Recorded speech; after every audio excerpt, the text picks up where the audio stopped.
तो बच्चों बहुत दिनों बाद स्टार्ट कर रहे हैं और मैथ्स से स्टार्ट करेंगे। सबसे पहले मंडे से करेंगे साइंस। मैथ्स में स्टार्ट कर रहे हैं पहले ज्योमेट्री पोर्शन। ज्योमेट्री पोर्शन इसलिए क्योंकि 9th की मैथ मोस्ट प्रॉब्ली ज्योमेट्री ही है और ज्योमेट्री थोड़ी टफ लगती है क्योंकि ज्योमेट्री इससे पहले कभी सिंसियरली की नहीं होती। फर्स्ट टाइम तुम ज्योमेट्री को सिंसियरली करने वाले हो, सीरियसली करने वाले हो, तो उसका बेसिक समझना ज़रूरी है। ये 6 चैप्टर से स्टार्ट होगा, लेकिन अभी चैप्टर क्या, अभी तो तुम्हारे लिए ये ज़रूरी है कि तुम्हें मैथ्स की ज्योमेट्री के लिए ABCD आना चाहिए। तो ज्योमेट्री की ABCD से करना शुरू कर रहे हैं। तो ज्योमेट्री की ABCD में सबसे पहला आता है लाइन। सबको पता है लाइन के बिना तो कुछ है ही नहीं। ज्योमेट्री स्टार्ट ही लाइन से होती है। लाइन ये नहीं है, लाइन ये है, ये लाइन है। दोनों तरफ एरो होना लाइन है। लाइन इंडेफिनिट होती है, लाइन मूवेबल होती है, इधर की तरफ भी बढ़ सकती है, इधर की तरफ भी बढ़ सकती है, ये लाइन होती है। जबकि लाइन सेगमेंट पहले ये लाइन है, लाइन सेगमेंट इसी का एक हिस्सा होता है। तो ये इतना जो है वो लाइन का ही हिस्सा है, वो लाइन सेगमेंट है। तो what is a line segment? Line segment is a part of line. Line segment is a part of line. तो इस तरह से समझा करो। और लाइन क्या है? जो लाइन है वो इंडेफिनिट मूवेबल होती है। इधर की साइड भी मूव कर सकती है और इधर की साइड भी मूव कर सकती है। रे भी मूव करती है लेकिन ओनली इन वन डायरेक्शन। ये यहाँ से टर्मिनेटेड है, यहाँ से इंक्रीज़ नहीं हो सकती है, लेकिन यहाँ से ये आगे मूव कर सकती है। तो आपको पता चला लाइन सेगमेंट और रेज में डिफरेंस, तीनों बिल्कुल अलग चीज़ है। नेक्स्ट करते हैं हम पैरेलल लाइंस। पैरेलल लाइंस के बारे में सबको पता है कि जी ये पैरेलल लाइंस है, आराम से समझ में आता है सबको। हाँ जी पैरेलल लाइन है। अगर कोई तुम्हें ये कह देता है कि ये पैरेलल लाइन है तो तुम्हें डाउट होता है, नहीं ये पैरेलल लाइन नहीं हो सकती। क्यों नहीं हो सकती? क्योंकि ये वाली दोनों ना ऊपर वाली बराबर है लेकिन नीचे वाली ना बराबर नहीं है। शायद ये पैरेलल लाइन इसलिए नहीं है।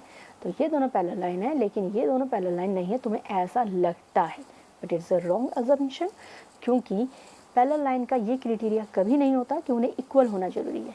पैरेलल लाइन का क्राइटेरिया है कि उनका कभी ना मिलना ज़रूरी है। ये अगर आगे बढ़ा दी जाए और ये भी आगे बढ़ा दी जाए, ये कभी ना मिले, ये पैरेलल लाइन के लिए ज़रूरी है। ये ज़रूरी नहीं है कि दोनों बराबर हों। तो एक छोटी सी लाइन भी एक बड़ी सी लाइन के पैरेलल हो सकती है। तो ये और ये आपस में पैरेलल है। अब नया वर्ड आता है ट्रांसवर्सल। ट्रांसवर्सल क्या होता है? ट्रांसवर्सल ये वर्ड है, स्पेलिंग देख ली, TRANSVERASL। ये ट्रांसवर्सल है। जो भी पैरेलल लाइन्स को कट करती है लाइन, वो ट्रांसवर्सल कहलाती है। जो भी लाइन पैरेलल लाइंस को कट करती है वो ट्रांसवर्सल कहलाती है। ट्रांसवर्सल समझना बहुत ज़रूरी होता है क्योंकि आगे बहुत कुछ इसी बारे में। ट्रांसवर्सल ज़रूरी नहीं है एक ही तरफ से कहीं से भी खींचा जा सकता है, ऐसे भी खींचा जा सकता था, ऐसे भी खींचा जा सकता था। मेन एम है दोनों पैरेलल लाइंस को वो कट करे, ये मेन एम है। तो what is a parallel lines and what is transversal? Now you understand. This is the parallel lines and it is transversal. ये ट्रांसवर्सल की सेम साइड है। सेम साइड वाली बात बार बार आएगी तो अभी बता देती हूँ थोड़ा सा कि ये वाली साइड ट्रांसवर्सल की राइट साइड होगी और ये वाली कौन सी होगी? Left side. तो ट्रांसवर्सल की सेम साइड, ये इधर की साइड है और ये इधर की साइड है। इसके ऊपर जब प्रॉपर्टीज आएंगी तब पता चल जाएगा कि क्या कहना चाह रहे हैं। नेक्स्ट आता है इंटरसेक्टिंग लाइन। इंटरसेक्टिंग लाइन के बारे में क्या कॉन्सेप्ट होगा? सिंपल सी बात है, जो इंटरसेक्ट कर जाए वो इंटरसेक्टिंग लाइंस। तो ये इंटरसेक्टिंग लाइंस है। ये होगी तुम्हारी सबसे बेसिक इन्फॉर्मेशन, बेसिक नॉलेज जो तुम्हारे लिए ज़रूरी थी। अब थोड़ा आगे बढ़ते हैं। सबसे पहले हम ट्राइंगल की प्रॉपर्टी करते हैं। ट्राइंगल की प्रॉपर्टी भी तुम पहले से जानते हो, थोड़ी बहुत तो जानते ही हो। तो एंगल सम प्रॉपर्टी को सबसे पहले ले रहे हैं। एक ट्राइंगल 3 एंगलों से कंसिस्ट होता है, एक एंगल, दूसरा और ये तीसरा। और तीनों एंगल्स का सम हमेशा 180 होता है, यानी कि एंगल 1 प्लस में एंगल 2 प्लस में एंगल 3 इक्वल होगा 180 के। तो ये हो गई तुम्हारी एंगल सम प्रॉपर्टी कि ट्राइंगल के तीनों एंगल का सम हमेशा 180 होता है।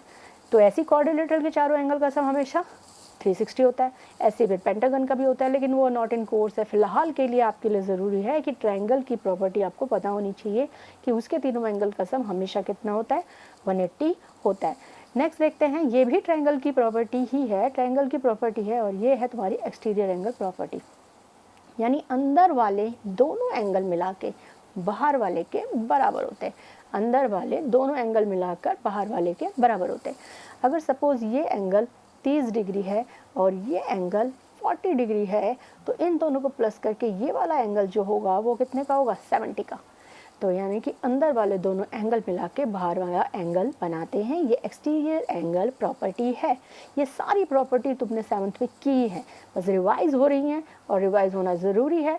जैसे अब अगर ये देखा जाए तो ये इस समय एक्सटीरियर एंगल है, तो इस दोनों इसका जो टोटल निकलेगा वो कहाँ से निकलेगा, यहाँ से।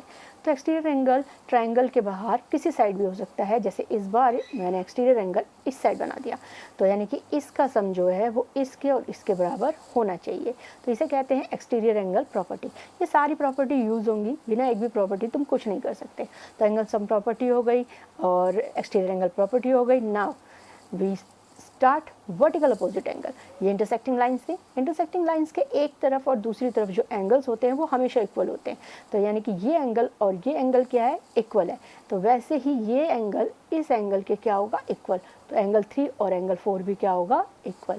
तो एंगल 1 बराबर है, ये वाला इसके बराबर है और ये वाला इसके बराबर है। वर्टिकल अपोजिट एंगल क्या कहते हैं इन्हें, वर्टिकल अपोजिट एंगल। ये वाला ये इसके बराबर है और ये इसके बराबर है। तो ये आ गया आपके पास वर्टिकल अपोजिट एंगल के कंसेप्ट। अब है नेक्स्ट वन तुम्हारे पास है सम ऑफ एंगल्स और स्ट्रेट लाइन। तो पहले तो स्ट्रेट लाइन देख लेते हैं, स्ट्रेट लाइन्स क्या होती है। स्ट्रेट लाइन ये है, एक स्ट्रेट लाइन हमेशा 180 डिग्री की होती है। कितने की होती है भाई, 180 डिग्री की होती है। एक सीधी लाइन हमेशा 180 डिग्री की होती है। एक ही लाइन पर कितने भी एंगल बन सकते हैं। सपोज ये एक एंगल, 2, 3, 4 एंगल बने। ये चारों एंगल टोटल मिला के, चाहे ये 20 का हो, ये 30 का हो, 50 का हो, 60 का हो, लेकिन इनका टोटल हमेशा 180 ही रहेगा, इस बात का ध्यान रखना होता है। तो हमेशा चाहे एक स्ट्रेट लाइन पे 1, 2, अभी कितने एंगल है, 1, 2, 3, ठीक है। अगर ये 40 का होगा और ये 60 का होगा या 60 का होगा, तो डेफिनेटली ये 80 का होगा। क्यों, क्योंकि 60 + 40 100, 100 + 80 180, क्योंकि एक स्ट्रेट लाइन कितने भी एंगल बने उनका सम 180 है, बस ये जानना जरूरी है।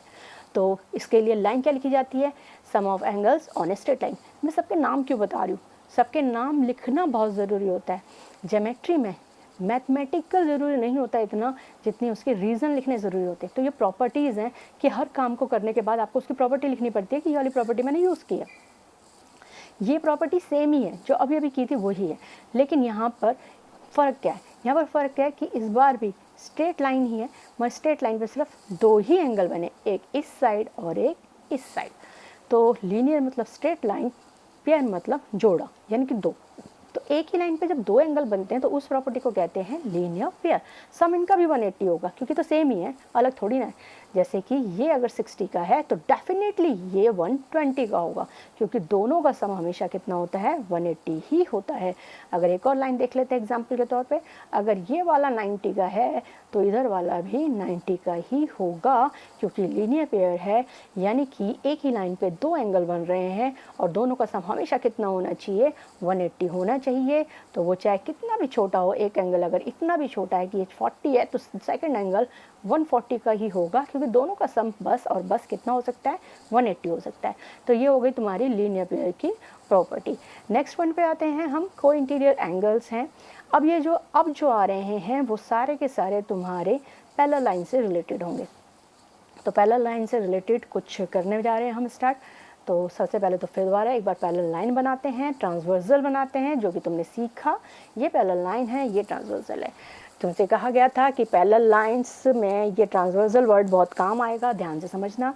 ये ट्रांसवर्सल की सेम साइड है, तो सेम साइड के अंदर वाले एंगल, देखो मीनिंग देखो, को मतलब जोड़ा, इंटीरियर अंदर, को इंटीरियर एंगल्स। तो ये क्या है, को इंटीरियर एंगल्स। तो सेम साइड के अंदर वाले एंगल्स का सम, को इंटीरियर के अंदर वाले एंगल का सम हमेशा 180 होता है। तो इन्हें कहते हैं को इंटीरियर एंगल। बात ध्यान रखने वाली ये है, ये सिर्फ और सिर्फ पैरेलल लाइंस में ही होती है प्रॉपर्टी। आगे वाली 4 प्रॉपर्टी जो बताने जा रहे हैं वो सिर्फ और सिर्फ किस में होती है, पैरेलल लाइंस में होती है। और ध्यान रखना है कि कैसे बताया गया है, एक बार फिर दिखाती हूँ। ये है आपके पास पैरेलल लाइन और ये है तुम्हारी ट्रांसवर्सल। ये देखो, ये सेम साइड के अंदर का एंगल है, ये भी सेम साइड का अंदर का एंगल है। और इसी तरह से अगर दूसरी साइड लें तो उसके सेम साइड का अंदर का एंगल कौन सा होगा, इसका ये वाला और इसका ये वाला। इन दोनों का सम भी मिलाकर कितना होगा, 180 ही, और इन दोनों का सम भी मिलाकर कितना होगा, 180 ही। तो ये तुम्हारी प्रॉपर्टी है को इंटीरियर एंगल। अच्छे से समझ में आ गया सबको। तो को इंटीरियर एंगल की प्रॉपर्टी में क्या कहते हैं, एक बार फिर मीनिंग से सही समझा देती हूँ। यानी कि एक पैरेलल लाइन जिसको एक ट्रांसवर्सल कट करता है और पैरेलल लाइन के अंदर के एंगल इंटीरियर है, को मतलब साथ साथ वाले पैरेलल लाइन के अंदर के एंगल का सम 180 होता है। क्या बताया? पैरेलल लाइन के अंदर के एंगल का सम कितना होता है? 180 होता है। ये बारी क्रॉसपॉन्डिंग एंगल्स की। क्रॉसपॉन्डिंग एंगल्स, को इंटीरियर एंगल्स भी सेम साइड में थे, क्रॉसपॉन्डिंग एंगल भी सेम साइड में ही होंगे, मगर वो को इंटीरियर भी थे, लेकिन ये एक अंदर और एक बाहर होता है। वो को इंटीरियर थे, लेकिन ये एक अंदर और एक बाहर होता है। तो जैसे कि ये बाहर है और ये वाला कहाँ है? अंदर। अब अगर इसके ये अंदर है तो ये वाला क्या है? बाहर। दोनों में एक चीज़ सेम है कि ये भी सेम साइड वाला कॉन्सेप्ट है और वो भी सेम साइड वाला कॉन्सेप्ट था, लेकिन मैं दोनों में डिफरेंस है। उसके अंदर वाले एंगल की बात होती, दोनों अंदर के एंगल थे और इसमें एक अंदर का है और बाहर का होता है और एक किसका होता है? अंदर का। एक बात और डिफरेंट है, उसमें था कि वो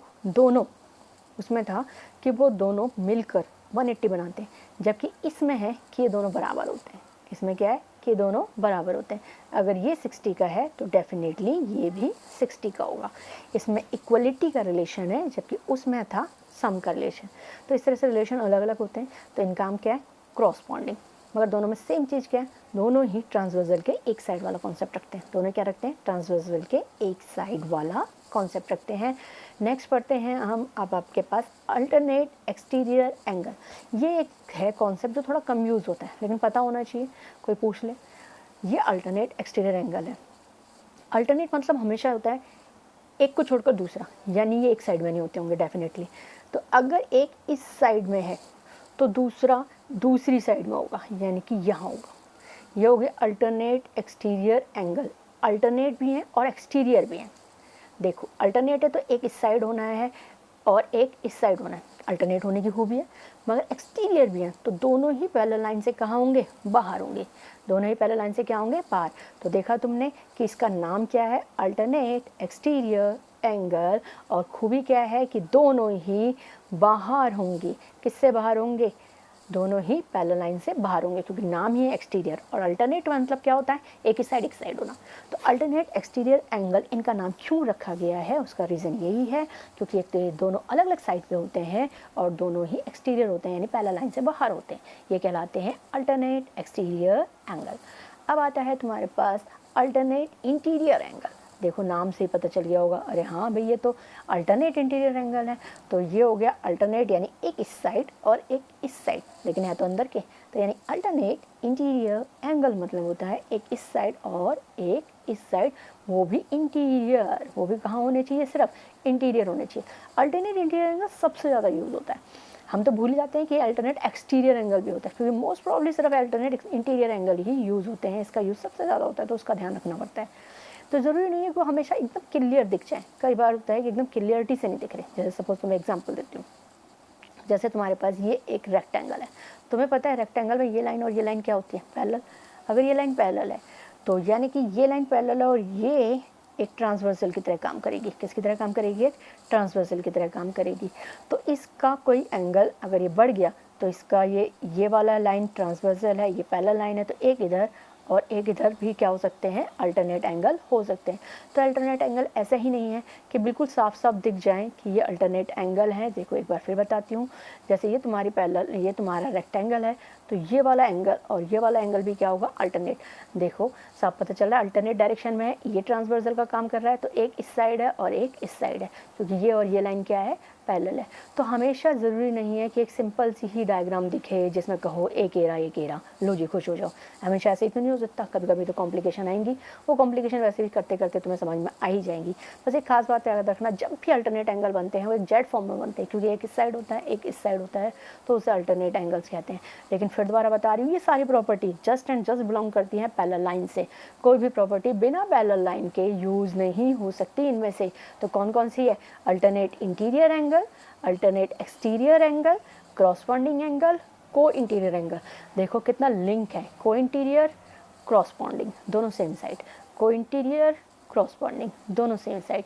बट इसका रिलेशन सम है 180, इसका रिलेशन है कि इसका सम है 180, जबकि इसका रिलेशन है कि ये इसका रिलेशन है इक्वलिटी का, कि ये दोनों इक्वल होते हैं।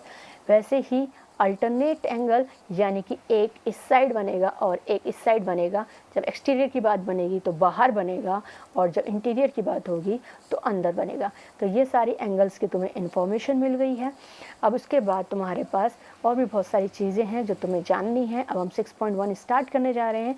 ये सारे एंगल्स मैंने एक जगह पे लिखे भी हुए हैं, तुम्हारी कन्वीनियंस के लिए तुम उन्हें नोट कर सकते हो।